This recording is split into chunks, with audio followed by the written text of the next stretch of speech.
मकर संक्रांत.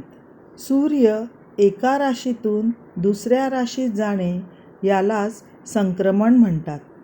मकर राशीमध्ये सूर्य जाणे यालाच मकर संक्रमण असे म्हणतात. ज्या दिवशी सूर्य धन राशीतून मकर राशीमध्ये जातो त्या संक्रमणाच्या दिवशी दरवर्षी हिंदू लोक संक्रांत हा सण साजरा करतात. हा सण पौष महिन्यात येतो.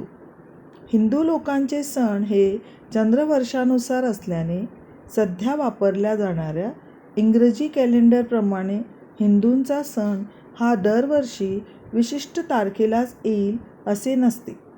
याला एकमेव अपवाद म्हणजे संक्रांत.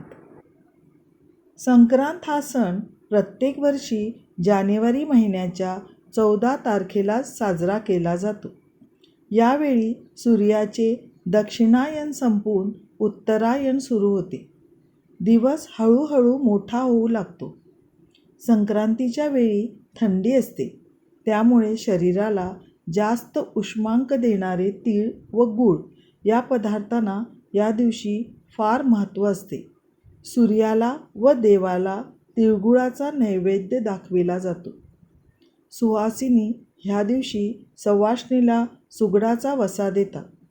सुगडाचा वसा म्हणजे लहान मडक्यातून गव्हाच्या ओंब्या, गाजर व ऊस यांचे तुकडे, पावट्याच्या शेंगा, भुईमुगाच्या शेंगा, बोरे, हरभऱ्याचे घाटे, तिळगुळाच्या वड्या, हलवा असे पदार्थ घालून त्या मडक्यांना हळदी कुंकू लावून ती सुवासिनींना देतात. भारत हा शेतीप्रधान देश आहे. शेतकरी आपल्या शेतात पिकविलेल्या भाज्या, धान्य वगैरे नमुन्यादाखल इतर शेतकऱ्यांना देऊन चांगल्या वाणाची चर्चा व्हावी व अधिक चांगले उत्पन्न देणाऱ्या बियाण्याविषयी देवघेव व्हावी हा सुगडाच्या वशामागचा हेतू आहे. संक्रांतीला जेवणात मिष्टान्न म्हणून गुळाची पोळी करतात. गुळाच्या पोळीबरोबर लोणकडे, तूप वाढण्याची प्रथा आहे. संक्रांतीच्या वेळी काळ्या वस्त्रांना महत्त्व दिले जाते, कारण काळी वस्त्रे उष्णता शोषून घेतात. म्हणून काळ्या साड्या, काळी झबली अशी वस्त्रे संक्रांतीच्या सुमारास कापड बाजारात दिसू लागतात. नवविवाहित मुलींसाठी या सणाचे विशेष महत्त्व आहे. लग्नानंतरच्या प्रथम येणाऱ्या संक्रांतीला नवविवाहित मुलींसाठी खास काळ्या रंगाच्या वस्त्रांची खरेदी केली जाते. त्यांना हलव्याचे दागिने घालतात व सुवासिनींना हळदी कुंकवासाठी बोलावतात. त्यांना तिळगुळाच्या वड्या किंवा तीळ आणि साखरेपासून बनविलेला हलवा देतात.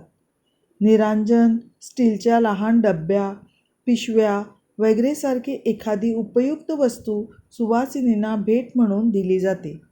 त्याला आवा लुटणे असे म्हणतात. सांस्कृतिकदृष्ट्या या सणाचे फार महत्त्व आहे. लोक एकमेकांना तिळगुळ देतात व तिळगुळ घ्या, गोड बोला असे म्हणतात. आपली जुनी भांडणे, वैरे विसरून पुन्हा स्नेहाचे, सलोख्याचे संबंध निर्माण करण्यासाठी ही मोठी संधी असते. ज्यांचे संबंध चांगलेच आहेत त्यांचे संबंध अधिक दृढ होण्यासाठी याचा उपयोग होतो. संक्रांतीपासून ते रथसप्तमी या तिथीपर्यंत कोणत्याही दिवशी 1 वर्षाच्या आतील लहान मुलांचे आणि मुलींचे भोंडवे केले जाते. यावेळी मुलांची हौस म्हणून त्यांना हलव्याचे दागिने करतात. काळे झबले शिवतात. चुरमुरे, बत्तासे, बोरे, हलवा, तिळा रेवड्या वगैरे पदार्थ एकत्र करून लहान बाळाला मध्ये बसवून त्यावर या खाऊच्या पदार्थांचा वर्षाव केला जातो. घरातील व जवळपासची लहान मुलेही यावेळी उपस्थित असतात व खाऊ गोळा करून खातात. या सणानिमित्त शुभेच्छापत्रे पाठविण्याचीही पद्धत आहे.